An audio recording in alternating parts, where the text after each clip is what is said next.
or city funding for the sanctuary meeting that was discussed? No. Okay. And has there been any discussion amongst yourself, staff members, or other council members about Rialto seeking to become a sanctuary city? No. Okay. And my final comment is that I'm married to an immigrant. She immigrated to this country in 1985, and I'm very proud of her. Amen. And I'm also very proud of my son, who's no longer with us. Oh my So for God. those people who have lost children as a result of any kind of violence, and my son died as a result of violence, my heart goes out to you, because there's nothing like any family member losing their child. So my heart goes out to those people.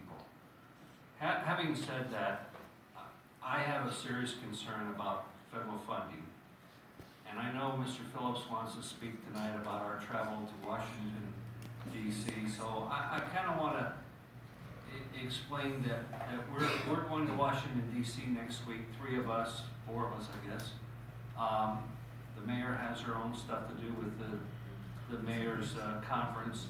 The police chief, Lieutenant Stella, and myself, we're going on a mission to raise federal funds and bring federal funds back to our city. And back in 2014, 2015, certain council members up here curtailed our travel, and none of us, except I believe maybe the mayor, went to Washington, D.C. We brought in $3,036,000 to the city. In the fiscal year of 2015-2016, when we all went back there, we brought $5,609,000 in. In this last year, 2016-2017, we brought $8,359,000 in. That's a total of $17,408 that we've gone back to Washington, D.C., met with our representatives, whether they're Republican or Democrat, we meet with them, and we ask for funding for such stuff as CDBG, which helps a lot of people in this community that aren't as fortunate as some of the rest of us. It brings a lot of funding to our police department. And that's not even to mention what schools get from Washington, D.C. So we work hard to bring back money from Washington, D.C. And the fact that we do spend some money traveling back there, I say so be it, because it's well worth the trips, it's well worth dealing with issues. For instance, this trip we're going back to talk to our newest senator, Carmela Harris, about the drug problems in our communities, whether it be opiates, prescription drugs, heroin, nitrous oxide, whatever it might be, and the fact that it's destroying our families and our kids. That's what we go back to Washington, D.C. for.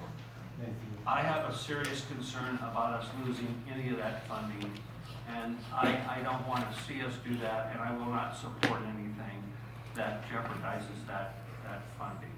And I love everybody in this community. I've lived here 30-some years. It's a very diverse community, but it's a very good city, and it's been very good to me, my family, and all of us up here. It's a great city, and I love it, and I want everybody in this city to have a good life and be happy. Thank you. Did any of you other council members or the Mayor Pro Tem?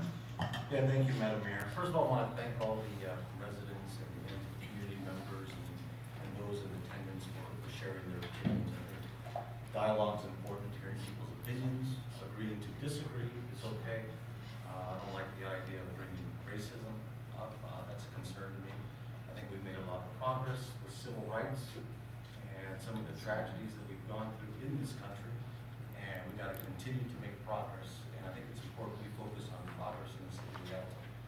You know, I've served on the city council for 10 years, going into my 11th year. We got a lot of pressing issues on the agenda tonight, which I think are high priority. I look at one agenda item, which is going to be an economic development decision that we're going to make. Probably one of the biggest decisions that this city council will make probably one of the last big projects we're gonna finish in the city. So this continues to be the priority of the city: economic development, parks, safety. You know, right now, we're in a situation, we have heavy rainfalls, you know, making sure our catch basins our potholes are fixed. This will continue to be my priority in the city. You know, that hasn't changed, it won't waver and wait. Everybody knows where I stand on issues, I've been very clear on the issues. But, you know, I don't want to see racism or hatred incited in this city. We've got a lot of good people in this city, a lot of good kids, a lot of good families. And I don't want the idea of beginning to profile people. And, you know, I don't know what an immigrant looks like. And as a U.S. history teacher, one of the questions I ask students, what does an immigrant look like? And I get a strong range of answers. What does an immigrant look like? I don't know. We all look different, all same sizes, shapes, colors, skin tones, whatever the case may be, languages. But, you know, we're very diverse. You know, I'm very proud of my wife, the mother of 2 children. You know, she was an undocumented immigrant here in this country. Now she's an American citizen. She's just as American as any one of us. You know, my in-laws lived in Montana. They were undocumented. Came here for a better way of life. I'm very proud of them. Had it not been for Ronald Reagan, you know, they would not be citizens of the United States. But I'm very proud of my family. I love my family. I love the mothers of children. But the bottom line for me is to continue to move the city forward, stay focused on the agenda items here tonight, and continue to make progress in the city. And that's where I stand in the city council.